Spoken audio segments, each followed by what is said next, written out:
6, 7 और 8 one by one discuss करते हैं। सबसे पहले क्वेश्चन नंबर 6 में रिक्वायरमेंट ए पूछ रहा है, ऑडिट प्रोसीजर बताइए जो कि आप परफॉर्म करेंगे using audit software on receivable balances. Receivable balances को अंडरलाइन करें। स्पेसिफिक एरिया उसने बता दिया। एक्सप्लेनिंग द रीजन भी साथ उसका कह रहा है कि आप इंक्लूड करते जाएंगे। इस रिक्वायरमेंट का क्वेश्चन से कोई ताल्लुक नहीं, क्योंकि क्वेश्चन में वो ओवरऑल हमें कंपनी के बारे में इंफॉर्मेशन प्रोवाइड कर रहा है। जो ऑडिट सॉफ्टवेयर यूज करते हुए रिसीवेबल पे प्रोसीजर परफॉर्म करेंगे, ये हमने क्वेश्चन में से नहीं बल्कि वो जो कंसेप्ट में एग्जांपल्स पढ़े थे वहां से उठाएंगे। इसमें कोई इशू हो तो पूछ लीजिए। हालांकि इसमें एक इशू होना चाहिए था आपको, शाबाश। वो इशू क्या है? इसके सोल्यूशन में जो सेकंड वाली एग्जांपल है वो टेस्ट डाटा की है, वो ऑडिट सॉफ्टवेयर की नहीं है। तो ये आप इसको एक्सक्लूड कर देंगे। इसके बजाय दूसरी एग्जांपल जो है वो इंक्लूड करेंगे। जैसे रैंडम सिलेक्शन करने के लिए, हम सैंपल सेलेक्ट करते हुए रैंडम सिलेक्शन करने के लिए ऑडिट सॉफ्टवेयर को यूज कर सकते हैं। ए क्लियर? बी में आइए। Can explain the potential problems of using audit software at the company. For each problem explain how it can be resolve. दो चीजें बतानी है कि हमें इस ऑडिट में ऑडिट सॉफ्टवेयर यूज करते हुए क्या प्रॉब्लम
आपको, शाबाश। इशू क्या है? इसके सोल्यूशन में जो सेकंड वाली एग्जांपल है वो टेस्ट डाटा की है, वो ऑडिट सॉफ्टवेयर की नहीं है। तो ये आप इसको एक्सक्लूड कर देंगे। इसके बजाय दूसरी एग्जांपल जो है वो इंक्लूड करेंगे। जैसे रैंडम सिलेक्शन करने के लिए, हम सैंपल सेलेक्ट करते हुए रैंडम सिलेक्शन करने के लिए ऑडिट सॉफ्टवेयर को यूज कर सकते हैं। ए क्लियर? बी में आइए। Can explain the potential problems of using audit software at the company. For each problem explain how it can be resolve. दो चीजें बतानी है कि हमें इस ऑडिट में ऑडिट सॉफ्टवेयर यूज करते हुए क्या प्रॉब्लम आ सकती हैं और उनको रिजॉल्व कैसे करना है। जी, इसमें कोई इशू हो तो पूछ लें। क्या क्या प्रॉब्लम्स थी मेरे भाई? असाइनमेंट किया आपने? क्या प्रॉब्लम थी इस क्वेश्चन में ऑडिट सॉफ्टवेयर यूज करते हुए? जी, ऑडिट क्वेश्चन में कह रहा है कि ऑडिट फर्स्ट टाइम हो रहा है, तो उसमें क्या प्रॉब्लम होती है? कॉस्ट ज्यादा, क्योंकि हमने फर्स्ट टाइम यहाँ पे आईटी सिस्टम को इंप्लीमेंट करना, कैश को यूज करना होगा, इसकी कॉस्ट ज्यादा होगी।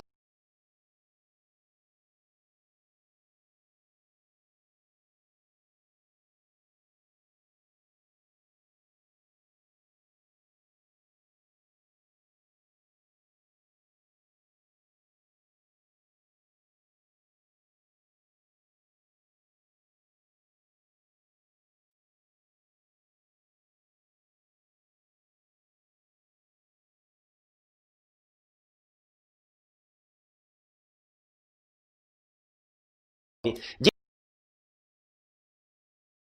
नेक्स्ट आप बताइए, इसमें और क्या इशू है? इसमें और क्या प्रॉब्लम है? जी जी, ऑडिट सॉफ्टवेयर कंपैटिबल नहीं है। नहीं, क्या क्लाइंट क्या अपना सॉफ्टवेयर किसी दूसरे सॉफ्टवेयर से कंपैटिबल नहीं कि जो ऑडिटर ने ऑडिट सॉफ्टवेयर यूज करना है वो क्लाइंट के साथ कंपैटिबल? वो कैसे पता चला आपको कि कंपैटिबल नहीं है? क्वेश्चन की किस वर्डिंग से आपको पता चला कि कंपैटिबिलिटी का इशू है? हाँ, वो ओल्ड सेकंड पैराग्राफ की लास्ट लाइन में लिख रहा है, ठीक है, कि वो ओल्ड सिस्टम यूज कर रहा है जो कि मॉडर्न सिस्टम के साथ कंपैटिबल नहीं होंगे। इससे हमें पता चला कि हम जो सिस्टम लाएंगे वो तो मॉडर्न होगा, क्लाइंट के सिस्टम के साथ हो सकता है कंपैटिबल ना हो। जी, और इशू क्या नजर आया आपको इसमें? कॉपीज मिलेंगी। क्वेश्चन में कह रहा है कि हम आपको सिर्फ बैकअप कॉपीज देंगे। इसमें तो मसला होता है, क्या मसला होता है भला? कि उसकी एक्यूरेसी और कंप्लीटनेस पे हमें डाउट होता है, इंटेग्रिटी और फाइल्स पे, डाटा पे डाउट होता है कि उसमें कहीं दाएं बाएं करके ना हमें डाटा दे दे। तो इसका कैसे रिजॉल्व करेंगे? हाँ, कि जब कॉपी हो रही हो तो आइटर प्रेजेंट हो ऑन साइट। जी, इसके अलावा कोई इशू इस क्वेश्चन रिक्वायरमेंट में? कोई नहीं। सी तो वो रटे वाला क्वेश्चन था। ऑडिटिंग अराउंड कंप्यूटर क्या है बताइए? ये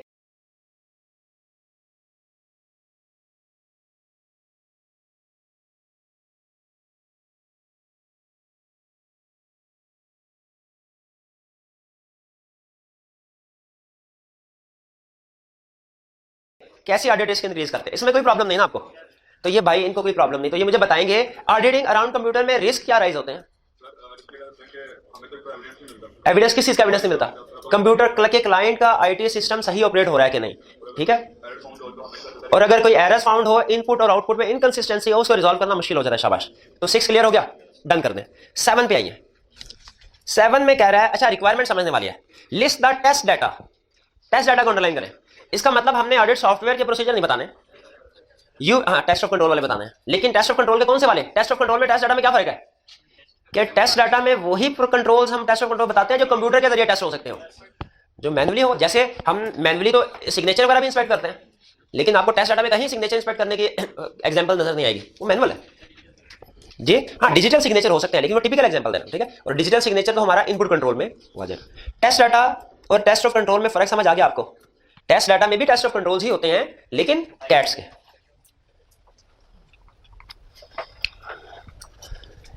correct. In your audit of the financial statement appear to confirm the completeness and accuracy of input into the sales system.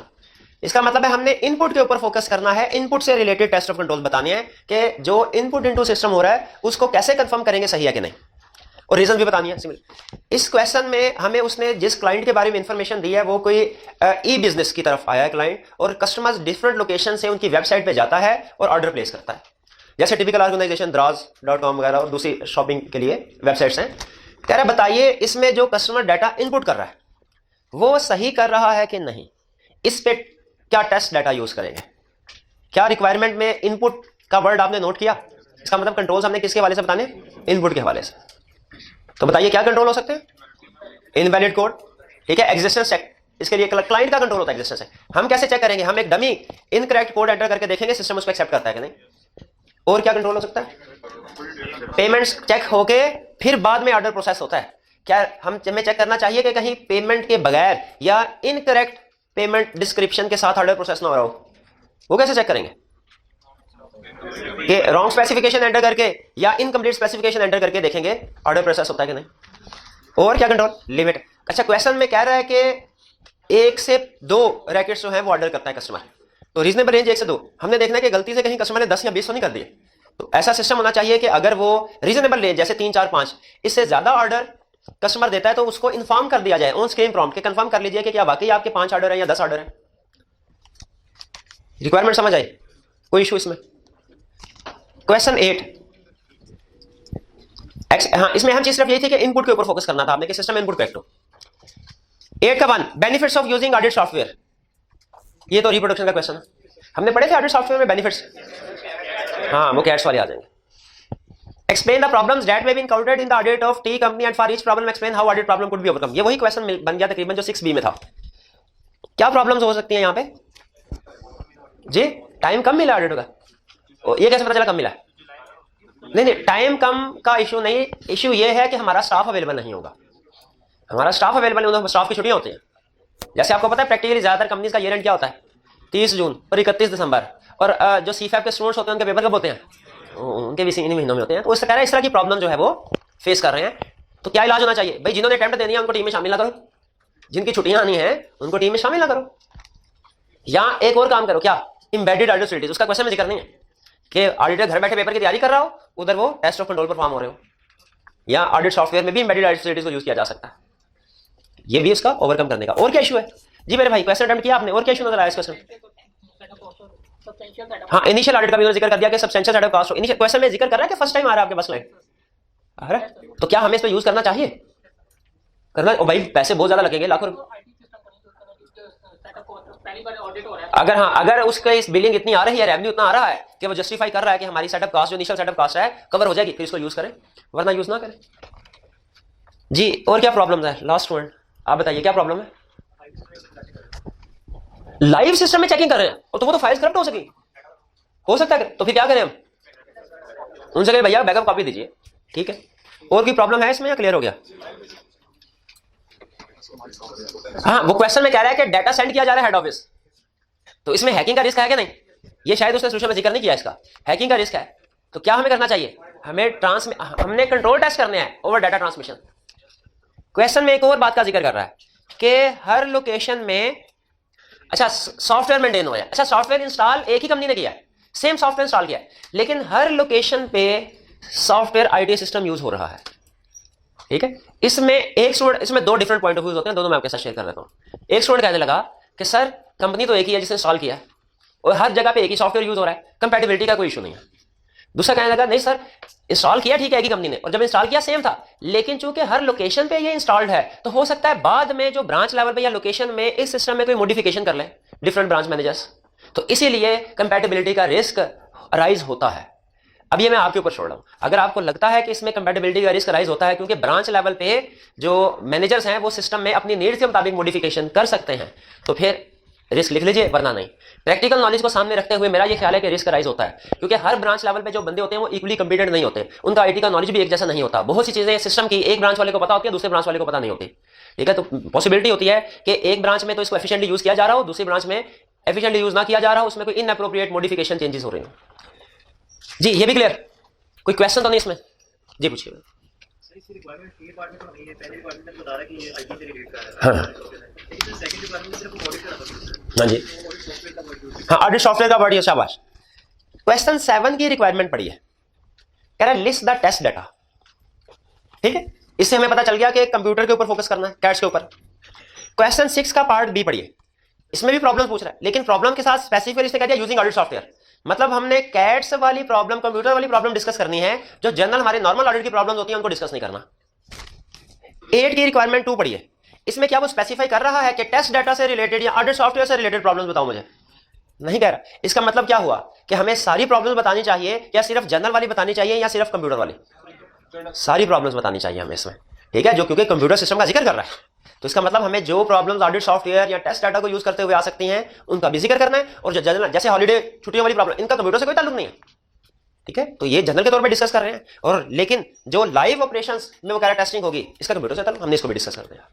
Clear हो गया? तो रिक्वायरमेंट हमें बताती है कि हमने सिर्फ फोकस अपना कैट्स पे करना है, कंप्यूटर पे, या कि हमने जो जनरल इसमें प्रॉब्लम्स हमारे सामने आ रही है उनको भी डिस्कस करना है। क्लियर? और कोई क्वेश्चन तो नहीं? असाइनमेंट क्लोज कर दें। Assignment close.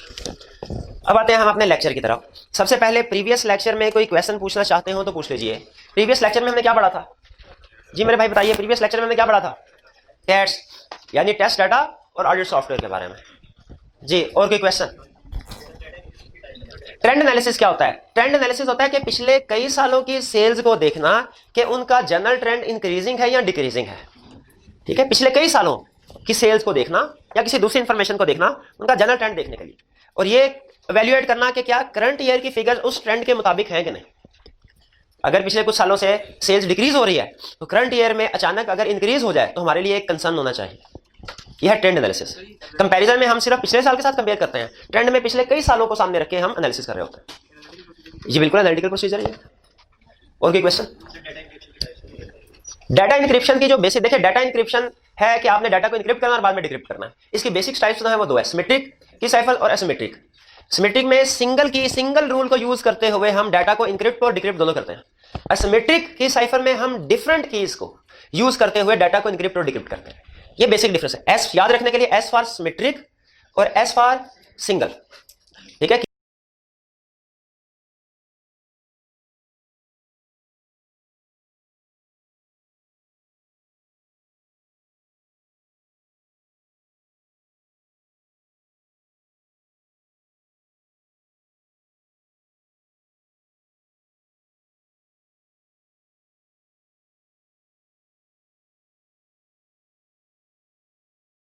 की यूज होगी, और सिमेट्री का मतलब इसमें डिफरेंट कीज यूज होती हैं। दूसरी क्लासिफिकेशन है हमारी स्ट्रीम साइफर या ब्लॉक साइफर। ये इसका ताल्लुक की से नहीं है, इसका ताल्लुक है कन्वर्जन किस बेस पे होगी। क्या हर बाइट की अलग-अलग कन्वर्जन होगी या कुछ बाइट्स का इकट्ठा ग्रुप बना के उसको कन्वर्ट किया जाएगा। अगर हर बाइट की 1 यूनिट की अलग-अलग इंक्रिप्शन डिक्रिप्शन हो रही हो, इसे हम कहते हैं स्ट्रीम साइफर। और अगर ग्रुप बना के फिक्स लेंथ का 4 का बाइट्स का ग्रुप बना दिया, 8 का, 10 का, 12 का ग्रुप बना के ब्लॉक बना के उसको इंक्रिप्ट किया जाए, वो भी हमारी ब्लॉक साइफर हो जाएगा। ये मेन टाइप्स है। क्लियर? और भी क्वेश्चन? जी बिल्कुल, एम्बेडेड डाटा फैसिलिटीज हम लाइव ऑपरेशन में यूज करते हैं। जब क्लाइंट का सिस्टम रन हो रहा होता है तो हमारा एम्बेडेड डाटा फैसिलिटीज भी रन हो जाती हैं। नहीं, इसमें फाइल्स करप्ट होने का रिस्क राइज नहीं होता। क्यों? इसमें वो टेस्टिंग नहीं करता, चेकिंग नहीं करता, सिर्फ ऑब्जर्व कर रहा है और नोट कर रहा है। ये एक तरह से सिर्फ ऑब्जर्वेशन का काम है। हमारी एम्बेडेड डाटा फैसिलिटीज का काम होता है जो ट्रांजैक्शंस हो रही है उनको सिर्फ ऑब्जर्व करना है, उनको टेस्ट करना, उनके ऊपर कोई प्रोसीजर परफॉर्म करना ऑब्जेक्टिव नहीं है। जैसे फर्क होता था ना हमारा टिपिकल ऑडिट प्रोसीजर में, ऑब्जर्वेशन में और इंस्पेक्शन रिकैलकुलेशन में। ऑब्जर्वेशन में हम सिर्फ ऑब्जर्व करते हैं, चेक नहीं करते कि ये चीज सही है कि गलत है। ठीक है, उसकी डिटेल डॉक्यूमेंट्स की चेकिंग टेस्टिंग नहीं होती। डॉक्यूमेंट्स की चेकिंग टेस्टिंग होती है इंस्पेक्शन में, रिकैलकुलेशन में। डमी डिपार्टमेंट इसलिए कहा गया है इसको एम्बेडेड डाटा फैसिलिटीज को, क्योंकि ये क्लाइंट की ऑफिशियल बुक्स ऑफ अकाउंट्स में ये फाइल शामिल नहीं होती, ये ऑडिटर ने क्रिएट की होती हैं। जैसे हम डमी ट्रांजैक्शन टेस्ट डाटा में एंटर करते हैं, उसको डमी क्यों कहते हैं? क्योंकि वो मैनेजमेंट की नहीं है, जेन्युइन नहीं है, वो सिर्फ ऑडिटर से रिलेट कर रही है। ठीक है, मैनेजमेंट की ऑफिशियल एंट्री नहीं है। उसी तरह इसको डमी डिपार्टमेंट या डमी फाइल, डिपार्टमेंट से मुराद के फाइल सिस्टम जिसमें फाइल्स क्रिएट हो रही होंगी, इसे किस लिए कहा गया? क्योंकि ये सारी की सारी जब क्लाइंट एक्सट्रैक्ट करेगा अपनी सारी फाइल्स, तो उसमें ये वाली फाइल्स नहीं जाएंगी, इनका ताल्लुक सिर्फ ऑडिटर से है। इसीलिए इन्हें डमी डिपार्टमेंट कहा गया कि सिर्फ ऑडिटर के यूज के लिए है, ऑफिशियल यूज के लिए नहीं, क्लाइंट के उसकी बुक्स का फाइलिंग सिस्टम का पार्ट नहीं। जी, और भी क्वेश्चन? चलिए आज का लेक्चर स्टार्ट करते हैं हम। आजकल जैसे मैंने आपको बताया था कि आईटी वाला चैप्टर 2 बड़े हिस्सों में डिवाइडेड है, मैनेजमेंट और ऑडिटर कैसे यूज करता है। जो ऑडिटर वाला पोर्शन है वो बहुत आसान है, मैनेजमेंट वाले पोर्शन में थोड़ी कंसेप्ट हमें याद करने पड़ते हैं। ऑडिटर वाला जो पोर्शन है वो कंसेप्चुअल है। हमने ये स्टडी किया कि ऑडिटर कंप्यूटर को यूज कर सकता है रिस्क असेसमेंट में भी, टेस्ट ऑफ कंट्रोल में भी, सब्सटेंटिव प्रोसीजर में भी। कल के लेक्चर में हमने स्टडी कर लिया कि ऑडिटर कैसे यूज करेगा कंप्यूटर्स को, कंप्यूटर टेक्निक्स को टेस्ट ऑफ कंट्रोल में और सब्सटेंटिव प्रोसीजर में। आज हम स्टडी करने जा रहे हैं ऑडिटर कैसे यूज करेगा कंप्यूटर टेक्निक्स को रिस्क असेसमेंट में, accounting and internal control system को डॉक्यूमेंट करते हुए। आपको याद होगा हमने इससे पहले चैप्टर 11 में कंसेप्ट पढ़ा था, accounting and internal control system को जब हम अंडरस्टैंड करते हैं उसके बाद हमने इसको डॉक्यूमेंट करना होता है। डॉक्यूमेंट करने के 3 तरीके हैं, नरेटिव नोट्स, क्वेश्चनएयर, फ्लो चार्ट। और वहां पे हमने फ्लो चार्ट की डेफिनेशन भी पढ़ी, एडवांटेजेस भी पढ़े, डिसएडवांटेजेस भी पढ़े, जो कंफर्म में हमें याद नहीं होंगे। हाँ बिल्कुल यही उम्मीद थी। क्या हमें यहाँ पे वो दोबारा पढ़ने चाहिए? इसका जवाब है बिल्कुल नहीं, बिल्कुल भी नहीं पढ़ने चाहिए, क्योंकि हम वहां पे कवर कर चुके हैं। इसलिए इस चैप्टर में आपको जो फ्लो चार्ट है उसकी डेफिनेशन, उसके एडवांटेजेस डिसएडवांटेजेस नहीं मिलेंगे, बल्कि वो हमें कंसेप्ट शुरू करता है टाइप्स ऑफ फ्लो चार्ट से और लेवल्स ऑफ फ्लो चार्ट से। ठीक है, पहला कंसेप्ट जो इस चैप्टर में हमें सिखा रहा है वो ये है कि फ्लो चार्ट की टाइप्स क्या है और इसके लेवल्स क्या है। क्या सिखा रहा है? टाइप्स ऑफ फ्लो चार्ट और लेवल ऑफ फ्लो चार्ट। भाई दोनों में फर्क क्या है? टाइप्स में और लेवल्स में क्या फर्क है? कंसेप्ट याद आ गया? Risk at assertion level, risk at financial statement level में क्या फर्क है? जो कि स्पेसिफिक एग्जांपल दीजिए। सेल्स ओवरस्टेटमेंट का रिस्क है, ये असर्शन लेवल पे है। प्रॉफिट ओवरस्टेटमेंट का रिस्क है, फाइनेंशियल स्टेटमेंट लेवल पे। मैनेजमेंट इंटीग्रिटी डाउटफुल है, फाइनेंशियल स्टेटमेंट लेवल का रिस्क है। पोर्टेबल है, असर्शन लेवल का रिस्क है। तो जिस तरह हमने कंपोनेंट्स ऑफ ऑडिट रिस्क और लेवल्स ऑफ रिस्क में फर्क पड़ा था, components of audit different concept था, inherent risk, control risk, detection risk. Levels of risk different concept था, risk at financial statement level, risk at assertion level. उसी तरह types of flow chart different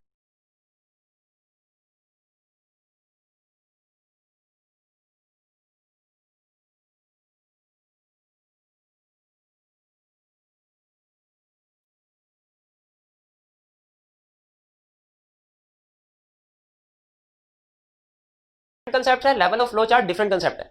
type of flow chart का मतलब यह है कि flow chart में हम किस तरह की इंफॉर्मेशन प्रेजेंट करने जा रहे हैं, किस तरह की इंफॉर्मेशन प्रेजेंट करने जा रहे हैं, यह है types of flow chart. Levels of flow chart का मतलब है हम कितनी डिटेल्ड इंफॉर्मेशन प्रेजेंट करने जा रहे हैं। क्या हम सिर्फ एक समरी प्रेजेंट करेंगे, चंद एक जो की स्टेप्स हैं, मेजर स्टेप्स हैं वो प्रेजेंट करेंगे, या कि फ्लो चार्ट में एक एक एक्टिविटी, एक एक पर्सन जो भी एक्टिविटी टास्क परफॉर्म कर रहा है वो हर एक टास्क प्रेजेंट करेंगे। यह फर्क है हमारा लेवल ऑफ फ्लो चार्ट में। तो टाइप्स ऑफ फ्लो चार्ट का मतलब क्या है? किस तरह की इंफॉर्मेशन प्रेजेंट की जाएगी। लेवल्स ऑफ फ्लो चार्ट का मतलब क्या है? कितनी डिटेल होगी। पहले types of flow chart cover करते हैं। कहते हैं टाइप्स ऑफ फ्लो चार्ट की 3 टाइप्स हैं, linear flow chart, opportunity flow chart, deployment flow chart. Linear flow chart, opportunity flow chart और deployment flow chart. Linear flow chart किसको कहते हैं? जिसमें सीक्वेंस ऑफ एक्टिविटीज आ रही है। देखिए एक्टिविटीज तो हर फ्लो चार्ट में आ रही होंगी, लीनियर फ्लो चार्ट में असल चीज होगी हमारी कि सीक्वेंस में आनी चाहिए एक्टिविटीज। देखिए फ्लो चार्ट तो नाम ही है एक्टिविटीज को रिप्रेजेंट करने का यूजिंग स्टैंडर्डाइज सिंबल्स, कि किसी भी सिस्टम में जो एक्टिविटीज हो रही हैं उनको आपने प्रेजेंट करना है। कैसे प्रेजेंट करना है? स्टैंडर्डाइज सिंबल को यूज करते हुए, अपनी मर्जी के सिंबल यूज करते हुए नहीं कि सर मैं फ्लो चार्ट बना रहा हूं, मुझे हार्ट शेप बहुत पसंद है, मैं इसको यूज कर लूं फ्लो चार्ट में। बिल्कुल भी नहीं। क्यों? क्योंकि हार्ट शेप जो है वो स्टैंडर्डाइज सिंबल में शामिल नहीं है। स्टैंडर्डाइज सिंबल्स में जो सिंबल शामिल है हम उन्हीं को यूज करते हुए फ्लो चार्ट ड्रॉ करेंगे। तो फ्लो चार्ट में स्टैंडर्डाइज सिंबल को यूज करते हुए हम एक्टिविटीज प्रेजेंट करते हैं। जैसे फर्ज कीजिए कि मैं आपसे कहता हूं कि आप कॉलेज जाने का फ्लो चार्ट बनाइए, तो आप उसमें एक्टिविटीज क्या इंक्लूड करेंगे? आप उसमें कहेंगे सर मैं सुबह उठा, बाइक पे कॉलेज आया, गेट पे गार्ड ने चेकिंग की कि कहीं मैं कोई बम वगैरह लेके तो नहीं आया। फिर उसके बाद जब क्लासरूम में एंटर होने लगा दोबारा एक बंदा उधर खड़ा था, उसने भी चेकिंग की। अब की बात क्या चेकिंग की? कार्ड देखा कि फीस पे की हुई है कि नहीं पे की। अगर फीस पे की हुई है क्लास में अंदर आने दिया, फीस पे नहीं की हुई एडमिशन ऑफिस में अकाउंट्स ऑफिस में भेज दिया। क्लास में आए, टीचर ने लेक्चर दिया, असाइनमेंट चेक किया। अच्छा इसमें देखिए टीचर ने लेक्चर दिया, उसके बाद हम घर वापस चले गए। ये है एक्टिविटीज जिसको प्रेजेंट करना है। अब सुनिए, ये भाई ने कहा सर वो टीचर ने असाइनमेंट चेक की, फिर उसके बाद क्वेश्चन आंसर सेशन हुआ, उसके बाद फिर लेक्चर हुआ, फिर हम फौरन घर नहीं गए, हमने जाके ऊपर कैफे में चाय भी पी, ठीक है, उसके बाद हमने कुछ थोड़ा सा वो गेम्स वगैरह भी खेली मोबाइल पे, उसके बाद घर गए। ये सारी, हाँ शाबाश, ये सारी की सारी एक्टिविटीज बिल्कुल ठीक है क्योंकि सिस्टम में एक्चुअली परफॉर्म होती हैं, लेकिन हम अपने सिस्टम में इनको इंक्लूड करेंगे कि नहीं डिपेंड करता है किस लेवल का फ्लो चार्ट बना रहे हैं। और ये ध्यान में रखिए, अगर आई कैप में क्वेश्चन आया, हमने क्या कोशिश करनी है? हमारे स्टेप्स कम से कम हो कि ज्यादा से ज्यादा हो? कम से कम। जितने ज्यादा स्टेप्स होंगे ठीक, लेकिन आपके लिए उस फ्लो चार्ट को ड्रॉ करना उतना ही मुश्किल होता जाएगा। तो बिला वजह अपनी जान को अजाब में नहीं डालना। हमने कोशिश करनी है कि जो भी उसने हमें स्टेप्स बताया है कि भाई इस एक्टिविटी का फ्लो चार्ट बनाओ, उसमें मिनिमम जितने हो सके, जरूरी मिनिमम लेकिन जरूरी स्टेप शामिल करें। क्लियर हुई ये बात? तो ये होगा हमारा एक फ्लो चार्ट। लेकिन फर्स्ट कीजिए एक दूसरे स्टूडेंट ने फ्लो चार्ट बनाया, उसने क्या फ्लो चार्ट बनाया? उसने कहा सर फ्लो चार्ट ये है, सुबह उठा, गार्ड ने तलाशी ली, फिर मैं बाइक पे कॉलेज आया, उसके बाद टीचर ने लेक्चर दिया और वापस जाते हुए कॉलेज वालों ने मेरी फीस चेक की। अब बताइए स्टेप्स ये भी तकरीबन पूरे हैं, लेकिन क्या इनमें लॉजिकल सीक्वेंस है? आई कैप इनके मार्क्स देगा? और बिल्कुल नहीं मार्क्स देगा, क्योंकि स्टेप्स अलग लॉजिकल सीक्वेंस में नहीं है। तो याद रखिएगा हमारे फ्लो चार्ट में सबसे अहम चीज क्या होगी कि इसमें जितनी भी एक्टिविटीज हम प्रेजेंट कर रहे हैं वो सीक्वेंस में होनी चाहिए। सीक्वेंस ऑफ एक्टिविटीज समझ आ गया? चलिए नेक्स्ट, सीक्वेंस ऑफ एक्टिविटीज से ये भी हमें फायदा होता है लीनियर फ्लो चार्ट में, जब हम एक्टिविटीज को सीक्वेंस में लेके आते हैं कि उसमें redundant activities, duplicate activities, extra activities identify हो जाती है। जैसे आप थोड़ा सा फ्लो चार्ट को अगर देखें तो आपके जहन में कंसेप्ट आया, आपने कहा सर अगर चेकिंग करनी है तो दो डिफरेंट पॉइंट्स पे दो लोगों को क्यों आप इंप्लीमेंट कर दिया? आपको दो दफा सैलरी पे करना पड़ रहा है, एक ही बंदे को दोनों टास्क क्यों नहीं देते थे? फर्ज कीजिए अगर सेग्रीगेशन ऑफ ड्यूटीज वाला कंसेप्ट रेलिवेंट नहीं है और आपके ख्याल में ये दोनों टास्क एक ही बंदा परफॉर्म कर सकता है, तो बताइए कि क्या ये दोनों काम एक ही बंदे को नहीं दे देने चाहिए?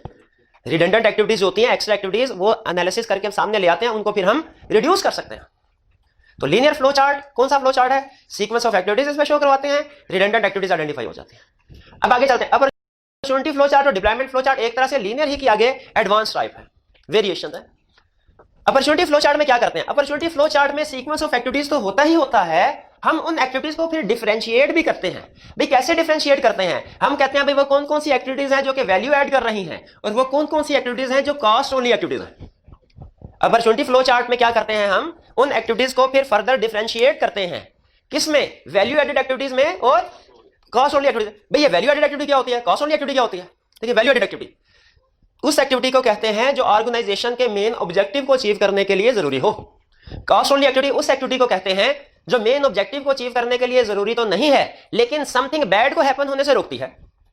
जैसे फर्ज कीजिए हमारी वाली एग्जांपल में देखिए दो बड़ी एक्टिविटीज हो रही हैं, एक टीचर लेक्चर दे रहा है, डिलीवर कर रहा है, और दूसरा गार्ड चेकिंग कर रहा है। अब फर्ज कीजिए अगर कॉलेज का ऑब्जेक्टिव है रेवेन्यू मैक्सिमाइजेशन, तो इस फ्लो चार्ट में बताइए वैल्यू एडेड एक्टिविटी कौन सी है? टीचर का लेक्चर डिलीवर करना, ये वैल्यू ऐड कर रही है। और कॉस्ट ओनली एक्टिविटी कौन सी है? गार्ड का चेकिंग करना। याद रखिए कॉस्ट ओनली एक्टिविटीज का ये मतलब नहीं है कि इसको डिलीट कर देना चाहिए, ठीक है, ये जरूरी होती है, ठीक है, इसको आप किसी हद तक मिनिमाइज करने की कोशिश शायद कर सकते हैं लेकिन इसको एलिमिनेट नहीं कर सकते। ये समथिंग बैड को हैपन होने से रोकती है। जैसे अगर गार्ड वहां पे ना खड़ा हो तो थोड़ी देर में इधर कभी वो चने बेचने वाला आ जाए, कभी समोसे बेचने वाला आ जाए, उसमें पढ़ाई क्या होनी है? कुछ भी नहीं। तो ये एक comfortable environment, learning environment create करने के लिए ये एक्टिविटी जरूरी है। क्लियर हुई ये बात? बिजनेस पॉइंट ऑफ व्यू से अगर हम एग्जांपल लें, मुझे बताइए कि सेल इनवॉइस प्रिपेयर करना, चले ये हम कह सकते हैं कि वैल्यू एडेड एक्टिविटी है, इससे कस्टमर को जाएगी, कस्टमर पैसे देगा, लेकिन उस इनवॉइस को रीचेक किया जाएगा तो क्या रीचेक करने से कस्टमर ज्यादा पैसे देगा? पैसे तो उतने देगा। तो फिर क्या रीचेकिंग नहीं होनी चाहिए? नहीं, रीचेकिंग भी होनी चाहिए। ये कॉस्ट ओनली एक्टिविटी है, ठीक है, रिव्यू करना है, ये कोई एरर वगैरह अगर हुआ उसको डिटेक्ट करेंगे। फर्ज कीजिए हमने एसी खरीदना है, अब एसी खरीदने के लिए सीएफओ की अप्रूवल की जरूरत होती है, उसमें 3-4 दिन लग जाते हैं। अब अगर अप्रूवल ना ली जाए, बताइए अप्रूवल लेने से एसी की परफॉर्मेंस में क्या फर्क पड़ेगा? क्या जो अप्रूवल के बाद एसी लिया गया है वो ज्यादा कूलिंग करेगा और अप्रूवल के बाद कम करेगा? इससे फर्क नहीं पड़ता। तो फिर क्यों हम इंतजार कर रहे हैं 3-4-5 दिन कि ट्रांजैक्शन अप्रूव होगी फिर की जाएगी? इसलिए ताकि something bad, something wrong happen होने से रोका जा सके, कहीं कोई अनऑथोराइज्ड परचेज ना हो जाए, कहीं कोई एक्सेसिव चीजें परचेज ना हो जाए जिनकी ऑर्गेनाइजेशन को जरूरत ही नहीं है। तो ये वैल्यू एड वैल्यू और कॉस्ट ओनली एक्टिविटी, इनमें फर्क समझ आया? तो फ्लो चार्ट की पहली टाइप लीनियर, इसमें सबसे अहम लफ्ज क्या है? Sequence of activities. Flow chart की दूसरी टाइप अपॉर्चुनिटी फ्लो चार्ट, इसमें सबसे अहम लफ्ज क्या है? वैल्यू एड वैल्यू एक्टिविटीज और कॉस्ट ओनली एक्टिविटीज। तीसरी type deployment flow chart. Deployment का डिक्शनरी मीनिंग पता है आपको क्या है? ये मेरा है तकरीबन, हाँ, डिप्लॉय करना, डिप्लॉय करना, तैनात करना, मुतय्यन किसी को मुकर्रर करना, कोई काम एलोकेट करना।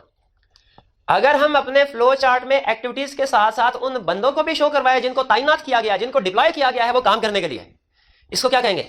Deployment flow chart.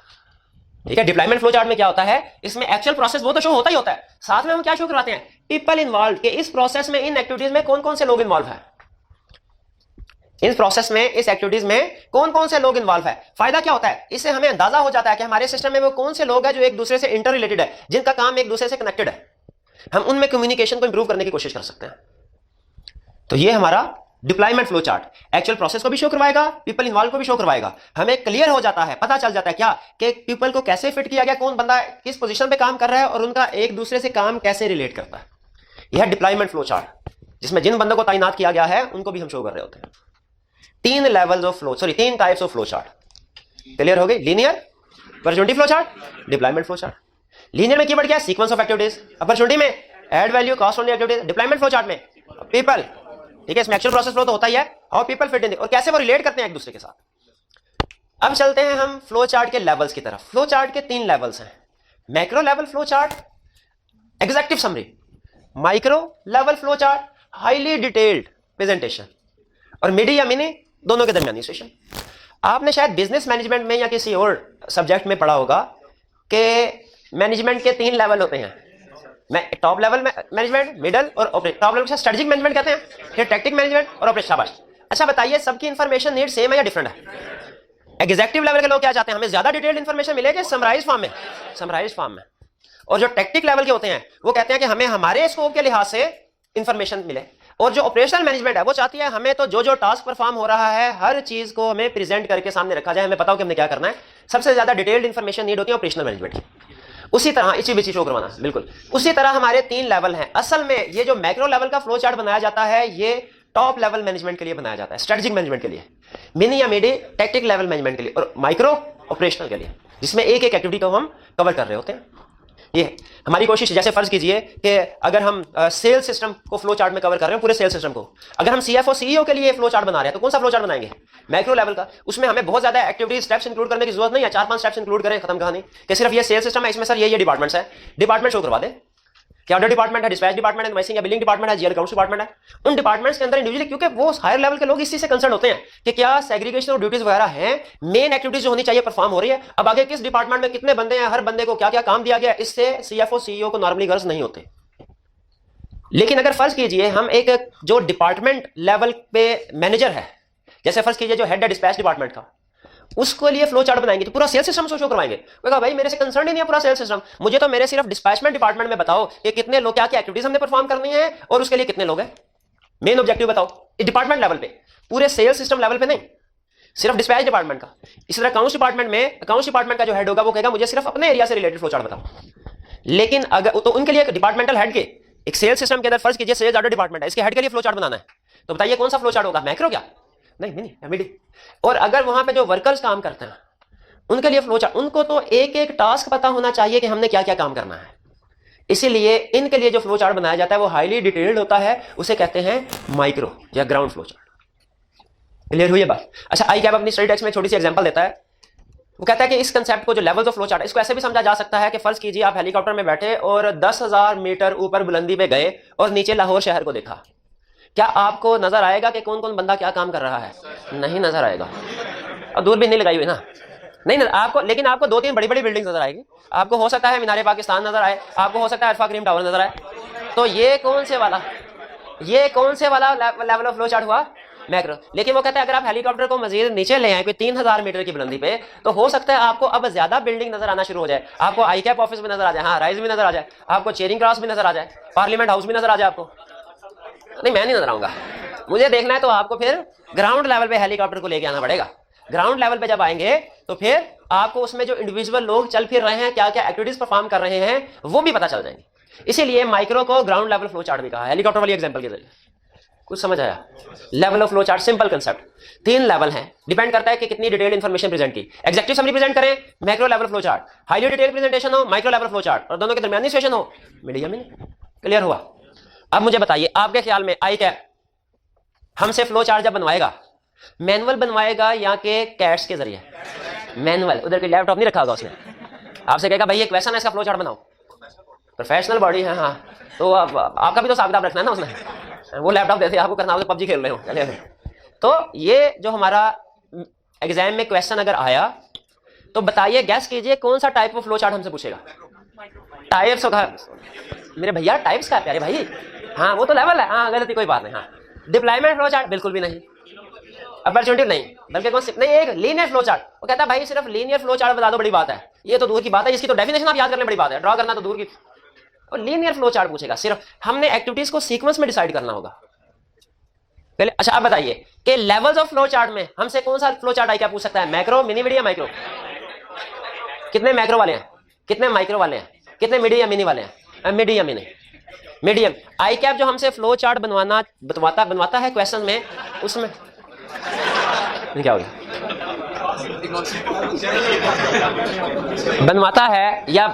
बनवाता है उसमें सिंबल्स जो यूज होते हैं, स्टैंडर्डाइज सिंबल यूज होंगे, कितने होंगे? वो कम से कम 8 और ज्यादा से ज्यादा 15 यूज होते हैं। तो एग्जेक्टिव समरी में चूंकि 6 वाला है कंसेप्ट है, इसलिए हम ये कहेंगे कि जो आई कैप फ्लो चार्ट हमसे बनवाएगा वो प्रोबेबली मिनी या मिडी होगा। 8 से लेके 15 सिंबल्स हमने यूज करने होंगे, एक्सक्लूडिंग एरो। जी, types of flow chart, level of flow chart clear हो गया? आगे चलते हैं। अब हमने ये देखना है कि सिंबल्स कौन कौन से यूज होते हैं फ्लो चार्ट में। सिंबल्स, शक्लें। सबसे पहले ओवल। अच्छा कहां बनाओ? इधर बनाओ, दूर हो जाएगा यार। अच्छा नजर नहीं आया, चले मैं उधर चला जाता हूं, ठहर। हमने बनाया ओवल। ओवल कैसा होता है? हाँ अंडा। ये ओवल नहीं है क्या? हाँ ये ओवल नहीं है, याद रखें अंडे को हमने बिठा देना है, ये ऐसा है, ये है ओवल, ये ओवल ठीक है, ये वाला ओवल गलत है भाई। ये कभी देखे स्टैंडर्डाइज सिंबल यूज हो रहे हैं, और जिस तरह आप कोई लैपटॉप या कंप्यूटर ऑन या ऑफ करते हैं ना, तो बटन दबाते हैं ऑन, और ऑफ करने के लिए भी वही बटन होता है, दूसरा वही होता है। अच्छा ऑन स्टार्ट में बटन दबाते हैं, एंड में बटन दबाते हैं, दरमियान में भी बटन दबाते हैं क्या? नहीं। इसी तरह हमारा जो ओवल शेप है, दुनिया के हर फ्लो चार्ट में ये 2 जगह लाजमी यूज होगा, और सिर्फ 2 ही जगह यूज होगा। किसकी जगह? स्टार्ट में, एंड में। अच्छा स्टार्ट के लिए भी ओवल शेप है, एंड के लिए भी ओवल शेप है। अब बताइए कैसे पता चलेगा ये वाला ओवल स्टार्ट के लिए, ये वाला एंड के लिए? हाँ उसके में लिखना पड़ेगा, शाबाश। स्टार्ट वाला है तो उसके अंदर लिखे स्टार्ट, एंड वाला है तो उसके आगे क्या लिखे? एंड। जी ओवल शेप क्लियर हो गया। ये 2 दफा लिखना है, तीसरी दफा नहीं लिखना आपने। नेक्स्ट शेप है हमारी रेक्टेंगुलर शेप। रेक्टेंगुलर शेप क्या है? रेक्टेंगुलर शेप भाई ये भी रेक्टेंगुलर है ना, ये रेक्टेंगुलर नहीं है क्या? है, लेकिन रेक्टेंगुलर ये वाला नहीं बनाना हमने। रेक्टेंगुलर हमने ये भी नहीं बनाना, ये स्क्वायर है, शाबाश। रेक्टेंगुलर बनाना है ये, जिसके आमने सामने की लाइनें बराबर होती हैं, चारों लाइनें नहीं बराबर होती, आमने सामने की। रेक्टेंगुलर शेप क्या शो कर रहा होता है? हमारा एक्टिविटीज को। जैसे मैंने आपको कॉलेज आने की जो एग्जांपल दी, उसमें आपका कॉलेज आना, गार्ड का चेकिंग करना, टीचर का लेक्चर डिलीवर करना, ये सारी की सारी एक्टिविटीज हैं जो परफॉर्म हो रही हैं। तो ये एक्टिविटीज जब हमने शो करवानी है तो कैसे शो करवाएंगे? रेक्टेंगुलर बॉक्स के जरिए से। अच्छा ये तो बॉक्स बहुत सी एक्टिविटीज को शो कर रहा होगा, मैं कैसे? ये वाला बॉक्स जो है ये गार्ड की चेकिंग वाला है, ये टीचर के लेक्चर वाला है, हाँ उसके अंदर लिखा होगा। इसका मतलब है रेक्टेंगुलर बॉक्स में हमेशा कोई वर्ब लिखा होगा कि ये काम हो रहा है, ये काम हो रहा है, ठीक है। गार्ड चेक कर रहा है, टीचर ने लेक्चर डिलीवर किया। एक्टिविटीज जो हो रही है सिस्टम में वो इसमें लिखनी होगी हमने, और वो नॉर्मली वर्ब की फॉर्म में होते हैं। फिर आता है हमारा डायमंड। देखिए जिस तरह जिंदगी में बहुत से मकामात आते हैं जब हमने कोई अहम फैसला करना होता है, जैसे सीए तो नहीं हुआ, अब क्या करें? बीए कर लेंगे, बीकॉम करें, हैं? तो ये है। उसी तरह फ्लो चार्ट में भी कुछ मकामात ऐसे आते हैं जब हमने डिसीजन करना होता है कि इस स्टूडेंट को क्लास में भेजे कि एडमिशन ऑफिस में भेजे, वो डिसीजन कुछ फैक्टर्स पे, इंफॉर्मेशन पे डिपेंड कर रहा होता है। यानी सिस्टम में अगर कोई ऐसा पॉइंट आ जाए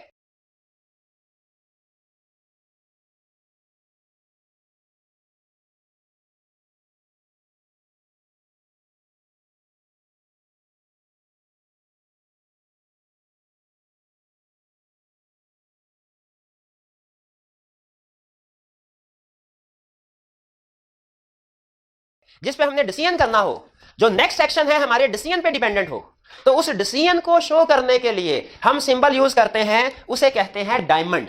डायमंड की शेप होती है ये।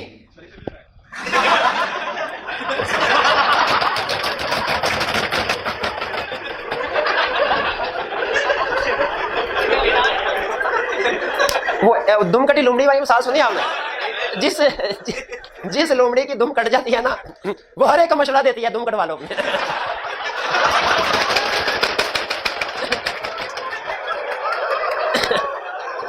चले बस कीजिए डायमंड। अच्छा, इस डायमंड में हमने हमेशा फैसला करना है, बस करना है। डायमंड में हमने फैसला करना है। अच्छा, डायमंड में हमने जो डिसीजन करना है वो इसमें आएगा। इसका मतलब ये हुआ कि इस डायमंड के अंदर हमारा जो डिस्क्रिप्शन होगी वो हमेशा क्वेश्चन की फॉर्म में होगी। क्या स्टूडेंट, जैसे हमारी वाली एग्जांपल में, क्या स्टूडेंट इनरोल्ड है, या does student have overdue fees. Does student have, हमारा जो नेक्स्ट सेक्शन है वो इस क्वेश्चन पे डिपेंड करता है। Does student have overdue fees, overdue fees. अच्छा, ये क्वेश्चन मार्क में आएगा। जो डायमंड होगा हमेशा क्वेश्चन मार्क में आएगा। डायमंड से हमारे दो रास्ते निकलेंगे हमेशा। एक होगा यस है तो ये करो, नो है तो ये करो। एक एरो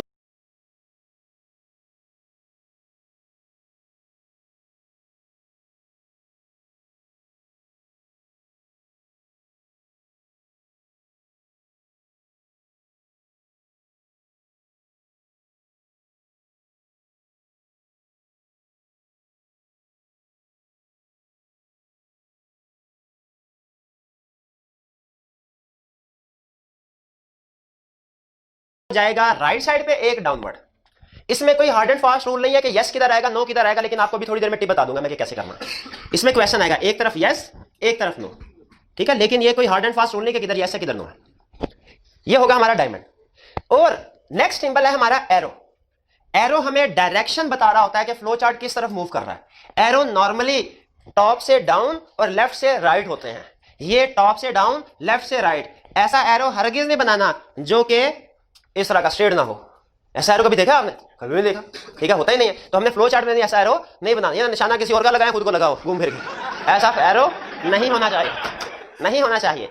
टॉप से डाउन,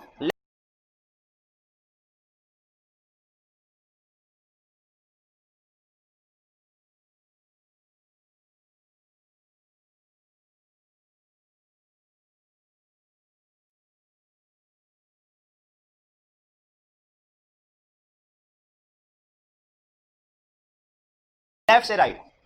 ये अच्छा, ये जो नेक्स्ट सिंबल है ये आज के लेक्चर में नहीं, कल के लेक्चर में बताऊंगा, क्योंकि ये सिंबल सिर्फ डेफिनेशन की हद तक हैं। इन्होंने एक्चुअली हमारे फ्लो चार्ट में यूज नहीं होना। सिंबल क्लियर हो गए? अब क्या बताएं? अप्रोच। अप्रोच जरा गौर से सुनिएगा कि फ्लो चार्ट को ड्रा करना है, उसके लिए अप्रोच क्या होनी चाहिए। ये एक अप्रोच लिखी है ICAP के स्टडी टेक्स्ट में। ये आपके सामने ICAP वाली अप्रोच है।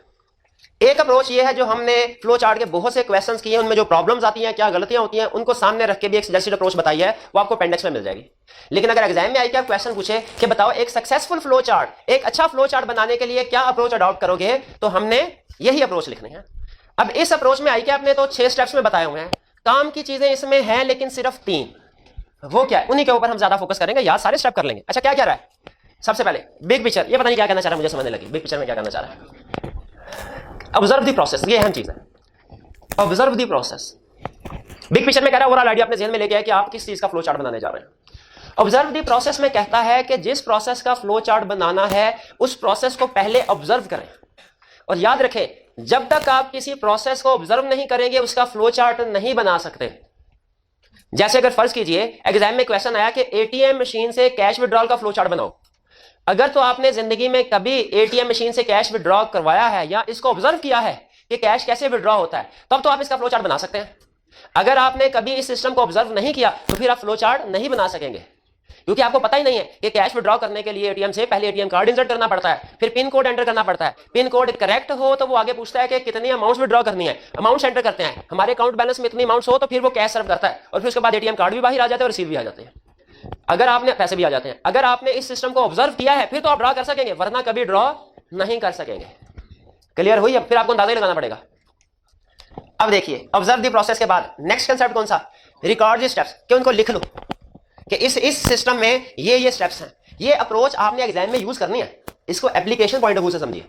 पहले हम देखेंगे सिस्टम कौन सा आया, फिर हमने साइड पे इसको रफ में लिख लेना है कि इसमें क्या क्या एक्टिविटीज हो रही हैं, क्या क्या स्टेप्स हो रहे हैं, और फिर सबसे अहम चीज, इनको अरेंज करना है लॉजिकल सीक्वेंस में। स्टेप्स को अरेंज करना है, लॉजिकल सीक्वेंस होना बहुत जरूरी है कि हमें पता हो पहले कौन सा स्टेप है, बाद में कौन सा स्टेप है। ठीक है, ये ना हो कि प्रैक्टिकली कोई स्टेप बाद में होता है आप उसको पहले लिख लें, वो तो गलत हो जाएगा फ्लो चार्ट हमारा। फिर इसके बाद हमने फ्लो चार्ट को ड्रॉ करना है, कैसे, स्टैंडर्डाइज सिंबल्स को यूज करते हुए। स्टैंडर्डाइज सिंबल्स को यूज करते हुए, स्टैंडर्डाइज सिंबल कौन से, वही जो हमने डिस्कस की। इसके अलावा 4 सिंबल्स यूज करने हमने फ्लो चार्ट में, इसके अलावा कोई सिंबल यूज नहीं करना। और लास्ट में कह रहा है फ्लो चार्ट बनाओ, उसको एक दफा चेक भी कर लो कि सही बना, उसमें कोई गलती तो नहीं रहेगी। लेकिन अगर गलती रह जाए तो उसे सही नहीं करना, या तो दोबारा फ्लो चार्ट बनाना पड़ेगा या उसको एज इट इज छोड़ना पड़ेगा। क्योंकि फ्लो चार्ट की टेक्निक ये होती है, आपने शायद इसके डिसएडवांटेज में पढ़ा होगा, इसको अमेंड करना बहुत डिफिकल्ट होता है।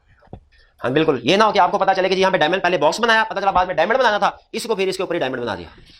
आएगा क्या, वो गलत करेगा, वो कहेगा भाई पता ही नहीं क्या बनाया सिंबल। क्लियर हो गया, तीनों कंसेप्ट क्लियर हो गए। कंसेप्ट क्लियर हो गए। अब सुनिए, एक छोटी सी हम डेमोन्स्ट्रेशन आपके सामने प्रेजेंट कर दूं कि फ्लो चार्ट जो है वो कैसे बनता है प्रैक्टिकली। चलिए, अब फर्ज कीजिए ये है हमारा पेज, यहां से लेके यहां तक हमारा पेज, ये इसका टॉप कॉर्नर और ये डाउन, ये हमारा पेज है। एग्जाम में क्वेश्चन आया, रोड क्रॉस करने का फ्लो चार्ट बनाइए। किसका? रोड क्रॉस करने का फ्लो। अब जिंदगी में अगर आपने कभी रोड क्रॉस की हुई है तो आपको पता होगा इसमें क्या स्टेप्स होते हैं। इसमें पहले देखना पड़ता है कोई गाड़ी आ तो नहीं रही, अगर गाड़ी नहीं आ रही तो फिर गुजर जाते हैं, अगर गाड़ी आ रही हो तो तेजी से गुजर जाते हैं। फ्लो चार्ट में ऐसे नहीं लिखना, ठीक है। फ्लो चार्ट में क्या लिखना है, गाड़ी आ रही है तो रुक जाएंगे और गाड़ी नहीं आ रही तो फिर रोड क्रॉस करेंगे। क्लियर हुआ? अच्छा, अब देखिए, सबसे पहले मुझे बताइए मैंने कौन सा सिंबल बनाना है। आपने स्टार्ट करना, गौर से सुनिए, पेज के टॉप लेफ्ट कॉर्नर से। कहां से? Left corner. इसमें क्या हिकमत है टॉप लेफ्ट में, सेंटर से क्यों नहीं? टॉप लेफ्ट से इसलिए कि हमारा फ्लो चार्ट नॉर्मली टॉप से डाउन और लेफ्ट से राइट चलता है, तो टॉप लेफ्ट से स्टार्ट करेंगे तो आपके पास मैक्सिमम स्पेस होगी उसको प्रेजेंट करने के लिए। तो ये मेरा पहला सिंबल आया जो कौन सा है, ओवल, और इसमें मैं क्या लिख दूं, स्टार्ट।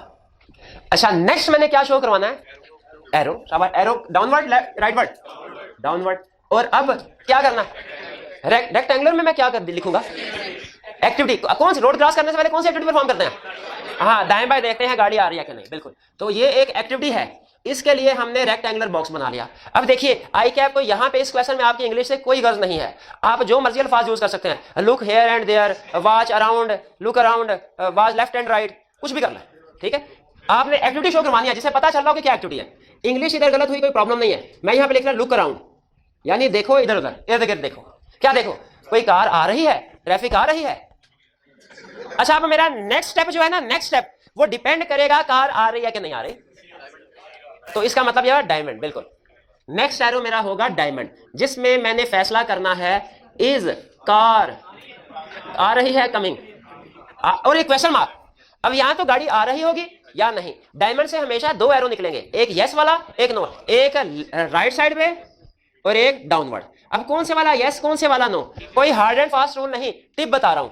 जिस ऑप्शन से हमारी कहानी आगे चल रही हो उसे डाउनवर्ड लेके जाए, और जिससे कहानी खत्म हो रही है उसे राइटवर्ड लेके जाए। भाई इसमें क्या हिकमत है? वो हिकमत यह है कि डाउनवर्ड आपके पास ज्यादा स्पेस होती है पेपर में और राइटवर्ड स्पेस कम होती है, इसलिए जिस ऑप्शन से कहानी आगे चल रही है उसे हमने डाउनवर्ड लेके जाना है और जिससे कहानी खत्म हो रही है राइटवर्ड। क्योंकि फ्लो चार्ट जिस सफे से शुरू करना है उसी सफे पे खत्म करना है, जिस सफे से शुरू करना है उसी सफे पे, फ्लो चार्ट जिस सफे से शुरू करना है उसी सफे पे खत्म, और फ्रेश पेज से शुरू करना। इस कार कमिंग, बताइए इधर क्या लिखूं, यस के नो? कहानी आगे चलेगी नो से, गाड़ी नहीं आ रही होगी तो आगे हम चलेंगे। मेरे वैसे यस इधर भी करने की प्रॉब्लम नहीं है, लेकिन टिप बता रहा हूं क्योंकि हो सकता है फिर उधर कहानी आगे चले मेरे पास जगह ना हो। इस कार कमिंग, नो, इधर यस आ जाएगा, इधर नो, इधर यस आ जाएगा। नहीं आ रही क्या करूं, रोड क्रॉस, रेक्टेंगुलर बॉक्स, के ओवल के डायमंड, रेक्टेंगुलर बॉक्स। उसमें क्या लिखूं? Cross the road. अब बताइए क्या उसको घर पहुंचाना है हमने? क्या अपने क्वेश्चन में लिखा था घर भी पहुंचाना है? नहीं, तो एक टिपिकल उसने रोड क्रॉस करने का सिस्टम कहा, रोड क्रॉस कर दिया हमने, बस खत्म हमारा सिस्टम यहाँ पे। एंड हाँ, अब क्या करें? ओवल। ओवल में क्या लिखूं? एंड। क्लियर? क्या कोई चीज रह गई? अभी चीज arrow arrow arrow arrow complete. अभी नहीं, बैकवर्ड चल के देखना है क्या कोई डिसीजन पेंडिंग तो नहीं है। Yes, pending. इस कार कमिंग। अब हमने कंप्लीट करना है, ये भी बताना है। अब देखें, हम किसी एक बंदे के लिए सिस्टम तो नहीं बना रहे। किसी बंदे की बारी आएगी तो सड़क साफ होगी, किसी बंदे की बारी आएगी तो ट्रैफिक भारी होगी। हमने तो दोनों ऑप्शंस को कवर करना। इस कार कमिंग। यस, तो क्या करें? Stop, wait for car to go, या कुछ भी लिख रहे जिसका मतलब यही हो, wait for car to go. अब बताइए, वेट किया, फिर इसके बाद और गढ़। इसके बाद दो तरह के स्टूडेंट होते हैं। एक स्टूडेंट ये कहते हैं सर इसके बाद, अब गौर से सुनेगा, इसके बाद इसे रोड क्रॉस कर लेनी चाहिए। फर्ज कीजिए हम इस ऑप्शन को करेक्ट मानते हैं, इसके बाद रोड क्रॉस कर जानी चाहिए, तो इसके बाद मेरा फ्लो चार्ट फिर यूं बनेगा, मेरा ख्याल है क्रॉस द रोड, शाबाश, क्रॉस द रोड, और फिर इसके बाद एंड। बताइए ठीक है?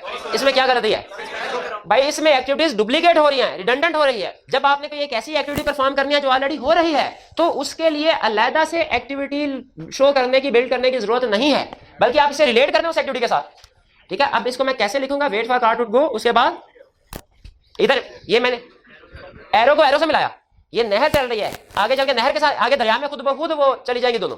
आपने इसको wait for car to go को क्रॉस द रोड के साथ नहीं मिलाना, उसके एरो के साथ मिलाना है। अल्टीमेटली जाहिर है फ्लो जिधर जा रहा है इधर आके वो नीचे को जाएगा, क्रॉस द रोड। हाँ, आपने शायद नोट नहीं किया, मैंने कहा था नॉर्मली एरो की डायरेक्शन टॉप से लेफ्ट और लेफ्ट से राइट होती है। नॉर्मली का लफ्ज कहा था मैंने, लेकिन कभी कभार ऐसे भी होता है बॉटम से अप और राइट से लेफ्ट भी हो सकती है कभी कभार। अब देखिए, ये तो उन स्टूडेंट्स के लिए जो कहते हैं सर इसका सड़क रात, कुछ कहते हैं नहीं सर इस गाड़ी के पीछे हो सकता है कि और गाड़ी भी आ रही हो, अब वो भी तो देखनी है। क्या यहाँ पे फिर आगे लिख दो इस कार कमिंग?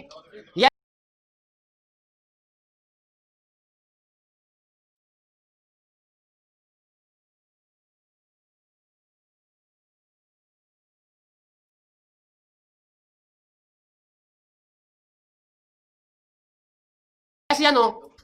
बिल्कुल, उसको मुझे रिलेट कर देना चाहिए यहां से, और ये वाली ऑप्शन मुझे ज्यादा बेहतर लगती है इस वाली की निस्बत, लेकिन ये भी एक्सेप्टेबल है किसी हद तक। जी, अब पता चला आपको फ्लो चार्ट कैसे बनाना है। हमने छोटा मोटा फ्लो चार्ट बना लेंगे, ठीक है? अच्छा मुझे बताइए, अगर किसी जगह पे ये पॉलिसी है कि कस्टमर ने 50,000 से ज्यादा शॉपिंग की तो 10% डिस्काउंट दिया जाएगा, वरना नहीं दिया जाएगा, तो इसमें पहले डिस्काउंट पे करना है कि पहले शॉपिंग की अमाउंट चेक करनी है? हाँ, शॉपिंग का, इससे भी कंसेप्ट याद आ गया मुझे। हम ये, हाँ शॉपिंग, हम ये जो फ्लो चार्ट बना रहे हैं ये कंप्यूटर के पॉइंट ऑफ व्यू से बना रहे हैं, सिस्टम के पॉइंट ऑफ व्यू से बना रहे हैं। इसमें हमने ह्यूमन एक्टिविटीज को कवर नहीं करना। ये तो मैंने आपको मिसाल दी ना बनाना कैसे, टेक्निक समझाने के लिए, वरना प्रैक्टिकली के ह्यूमन एक्टिविटी है। प्रैक्टिकली जो फ्लो चार्ट बनता है वो सिस्टम के लिए, आईटी सिस्टम के लिए बना रहे होते हैं हम, उसमें ह्यूमन एक्टिविटीज इंक्लूड नहीं करनी। अगर वो कहे डिपार्टमेंटल स्टोर का फ्लो चार्ट बनाए, बताइए कस्टमर एंटर हुआ डिपार्टमेंटल स्टोर में, ये स्टेप आएगा फ्लो चार्ट में? नहीं। उसने शॉपिंग की, ये शैम्पू उठाया, वो साबुन उठाया, ये टूथपेस्ट उठाया, ये स्टेप्स आएंगे फ्लो चार्ट में? नहीं आएंगे। कौन से स्टेप्स आएंगे? जब कंप्यूटर इन्वॉल्व, वो कब होता है? बिलिंग काउंटर में। जब वो बिलिंग काउंटर वाला प्रोडक्ट को स्कैन करेगा ना, वहां से हमारा सिस्टम शुरू होगा, वहां से हमारा सिस्टम शुरू होगा। तो इसमें हमने शॉपिंग नहीं करवाने, बिल से शुरू करवाना अपना काम। भाई कुछ बात समझ आए? चलिए, अब आपको ज्यादा नहीं, 2 क्वेश्चन सिर्फ दिए जा रहे हैं, और एक चीज ध्यान में रखिएगा, फ्लो चार्ट के क्वेश्चन में ये जो डायग्राम ड्रॉ करेंगे, ये अगर 10 नंबर का भी क्वेश्चन आया ना, ये डायग्राम स्टैंडर्डाइज सिंबल यूज करने में आपको 5-6 मिनट लगेंगे। इसमें ज्यादा काम आपने सोचने का करना है।